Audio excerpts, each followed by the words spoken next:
கோ திரைப்படத்தோட free ticket win பண்ண வாய்ப்புகள் இருக்குது. அதுக்கு நீங்கள் என்ன பண்ணணும்னா, ஸ்க்ரீனில் தெரிகிற இன்ஸ்டாகிராம் ஐடிக்கு ஃபாலோ பண்ணிவிட்டு #GOAT அப்படின்னு சொல்லி மெசேஜ் வந்து பண்ணணும். ஸோ அப்படி நீங்கள் பண்ணிங்கன்னா நீங்களும் குலுக்கல் முறையில் டெய்லியும் 3 டிக்கெட் வின். ஃபைனலி கோ திரைப்படத்தோட ஃபஸ்ட்டு ரிவ்யூ வந்து வெளியாகிவிட்டது.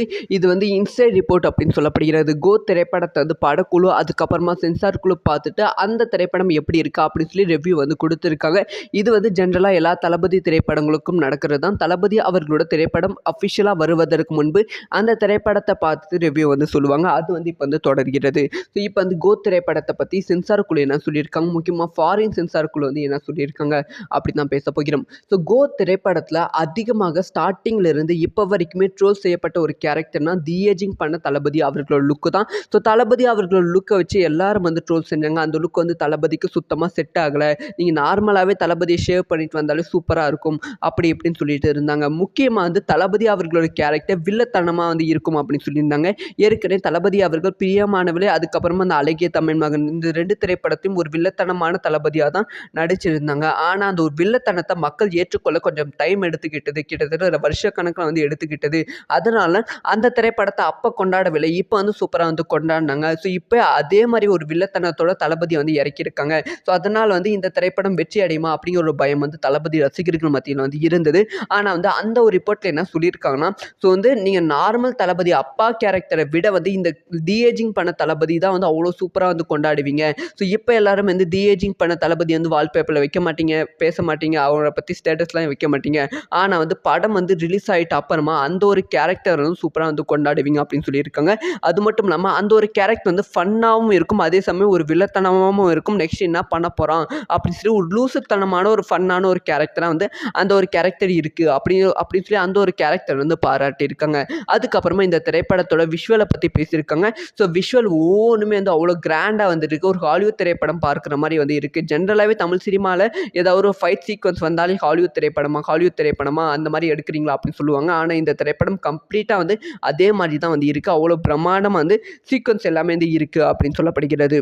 அதுக்கப்புறமா படத்தில் வரும் பாடல் காட்சிகள், முக்கியமாக விசில் போடு சாங் வந்து திரையரங்குகளில் வந்து ரொம்பவே சூப்பராக வந்து இருக்குது. மற்ற சாங்லாம் வந்து கேட்க வந்து நல்லா இருந்தாலுமே இதெல்லாம் விட விசில் போடு சாங் வந்து திரையரங்குகளை கேட்கும்போது கிராண்ட் விஷுவலாக வந்து இருக்கும் அப்படின்னு சொல்லப்படுகிறது. அதுக்கப்புறமா வந்து படத்தில் வர டைலாக்ஸ், ஸோ வந்து சின்ன சின்ன டைலாக்ஸ் வந்து ரொம்ப க்யூட்டாக வந்து வச்சுருப்பாங்க. முக்கியமாக வந்து அப்பா தளபதி வந்து ஃப்ளாஷ்பேக்கில் வந்து அதிகமான நல்ல ஃபன்னான பயங்கரமான டைலாக் பேசுகிற மாதிரியும், ஃப்ளாஷ்பேக் இல்லாமல் ப்ரெசன்ட் போர்ஷனில் வந்து அப்பா தளபதி வந்து ரொம்ப ரொம்ப செட்டிலான டைலாக் வந்து பேசுகிற மாதிரி இருக்கும். அந்த ஒரு டைலாக் வந்து உண்மையாலுமே வந்து நிறைய இடத்துல வந்து கூஸ்பம்ஸ் இருக்கும் அப்படின்னு சொல்லப்படுகிறது.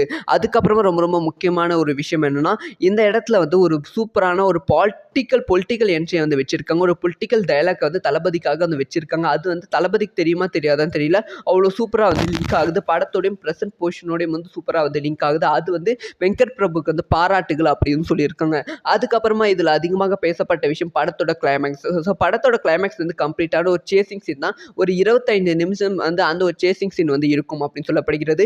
சேசிங் சீன் தானே, எப்படியும் வந்து வில்லன் வந்து ஹீரோ வந்து வில்லனை துரத்துவான், கடைசியில் வந்து வில்லனை பிடிச்சிடுவான், சண்டை போடுவாங்க, இதுதான் சேசிங் சீன். அப்படிங்கிற ஒரு சீன் இல்லாமல் நிறைய லேயர்ஸ் இதில் உள்ள வச்சு இதுக்குள்ளே வந்து நிறைய விஷயங்கள் வந்து வச்சுருக்காங்க. சேசிங் சீன் மட்டும் இல்லாமல் அதுக்கு பின்னாடி நடக்கிற பேரலாக நிறைய போர்ஷன் இருக்க மாதிரி வந்து வச்சுருக்காங்க.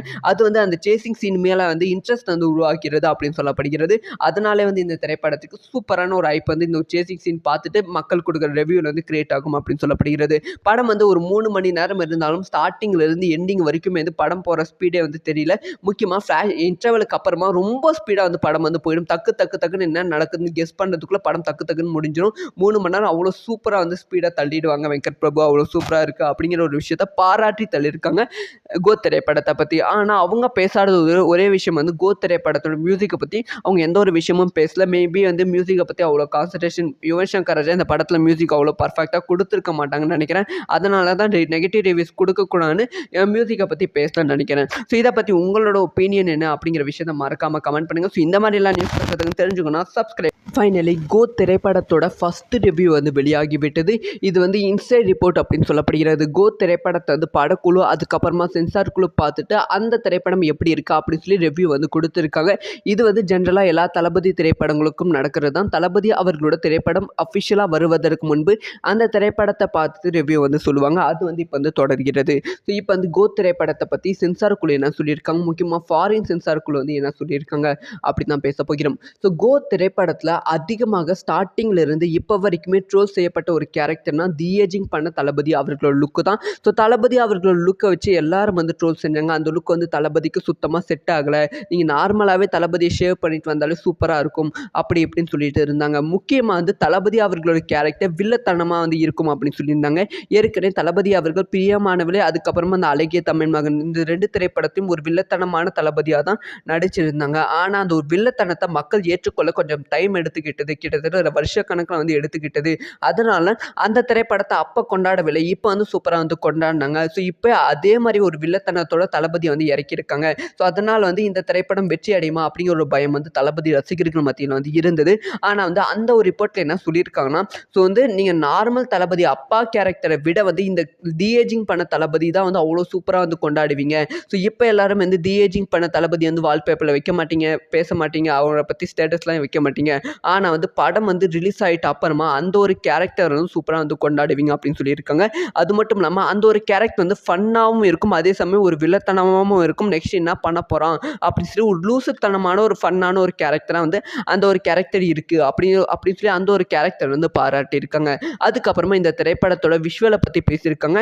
ஸோ விஷுவல் ஒவ்வொன்றுமே வந்து அவ்வளோ கிராண்டாக வந்து இருக்குது, ஒரு ஹாலிவுட் திரைப்படம் பார்க்குற மாதிரி வந்து இருக்குது. ஜென்ரலாகவே தமிழ் சினிமாவில் ஏதாவது ஒரு ஃபைட் சீக்வன்ஸ் வந்தாலே ஹாலிவுட் திரைப்படமா அந்த மாதிரி எடுக்கிறீங்களா அப்படின்னு சொல்லுவாங்க. ஆனால் இந்த திரைப்படம் கம்ப்ளீட்டாக வந்து அதே மாதிரி தான் வந்து இருக்குது. அவ்வளோ பிரம்மாண்டமாக வந்து சீக்வன்ஸ் எல்லாமே வந்து இருக்குது அப்படின்னு சொல்லப்படுகிறது.